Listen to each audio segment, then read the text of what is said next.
You've heard the Beatitudes, blessed are the poor in spirit, your whole life. But no one has ever told you what it actually means for a father trying to hold his family together.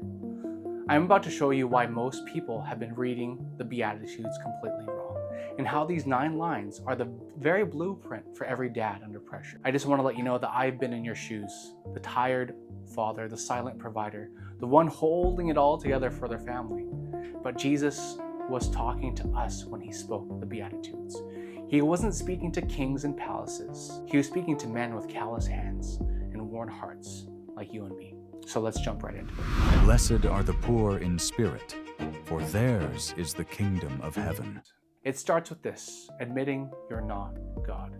You're the protector, the provider, the decision maker, and still you hit days when you've got nothing left in your tank to give. You look at your wife and your kids and the bills, the expectations, and whisper, Lord, I can't do this alone. And that's not failure. That's the doorway to heaven's strength. Pride as a man says, I've got this, I'll take care of this, I'm the man. But humility says, God, please lead me. And in that surrender, you step into real power. Not the kind that forces outcomes, but the kind that trusts God to move mountains when you can't. Fathers who try to carry everything eventually break, and fathers who hand it to God humble themselves and become exalted while working hard at the same time. Blessed are those who mourn, for they shall be comforted. I wish someone showed me how hard being a dad would be before I started. You're gonna see your kids suffer, and you can't fix it. You'll fail your wife in moments when she needed you to be calm, not angry. And you'll lose things you worked hard for, like your time, your health, and your peace, and wonder if it's really worth it. And yet Jesus says, blessed are you when your heart breaks. Because mourning is proof that you still care and your heart hasn't hardened, that the world hasn't made you numb. And when you finally bring that grief to God, the shame, the loss, the exhaustion, He doesn't scold you for being weak. He holds you and comforts you like a father to his son. God has counted every time you grit your teeth, every time you needed to be the man of the house, every time you hold your tears back. He's counted them, and He promises that they are not wasted. So be strong in Jesus. Blessed are the meek, for they shall inherit the earth. The world says real men dominate, but Jesus says real men master themselves. Meekness isn't weakness. It's controlled strength. It's the father who feels his temper rising, but chooses patience instead of anger.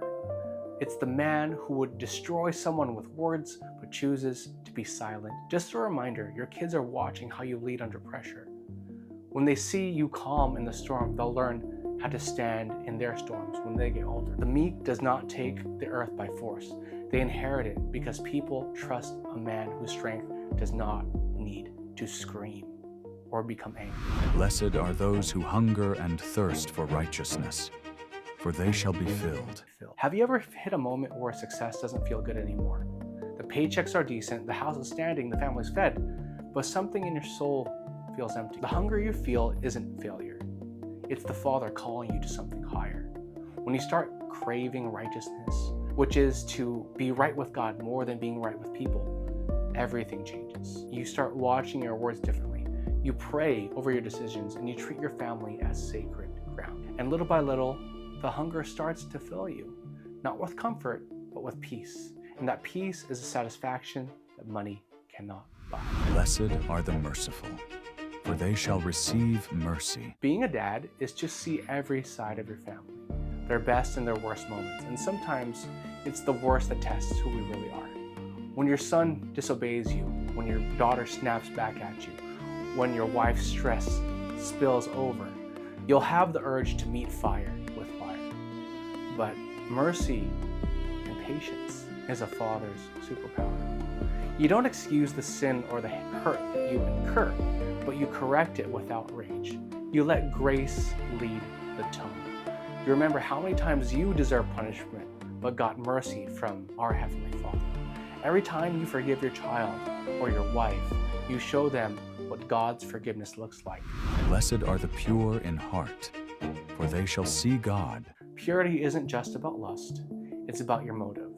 A pure heart does the right thing when no one is watching. It prays quickly before reacting and stays loyal to the family when the world offers distractions.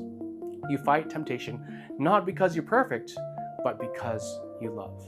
You love your wife enough to guard your eyes, you love your kids enough to guard your mind, and you love God enough to say no to the shortcuts that stain the soul. And when your heart stays pure, something beautiful happens. You start seeing God show up in the ordinary moments of your life, in your daughter's laugh, in your son's trust, in the quiet peace that hits you when you're too tired to explain. Blessed are the peacemakers, for they shall be called sons of God.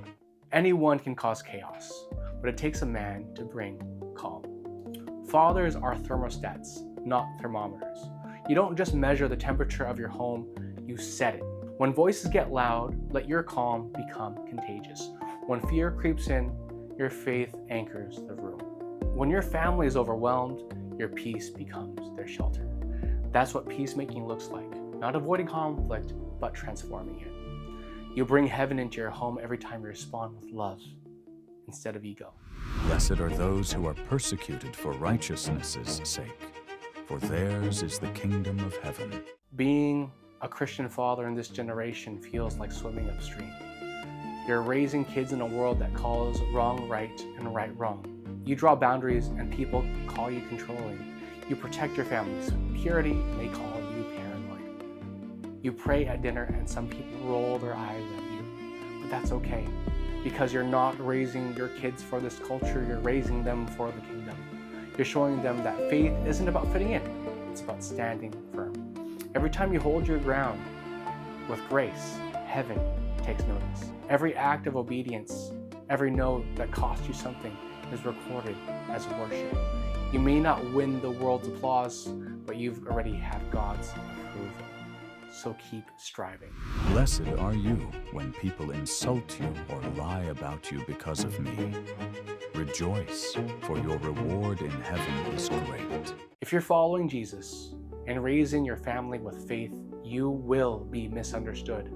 People will call you too strict, too religious, too intense.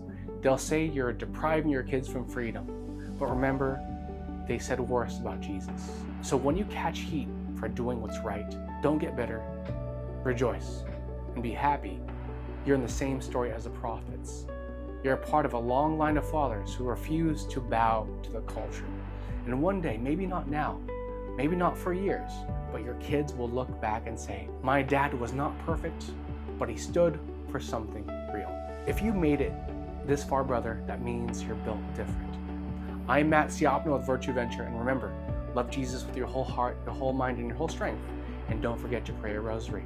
Until next time.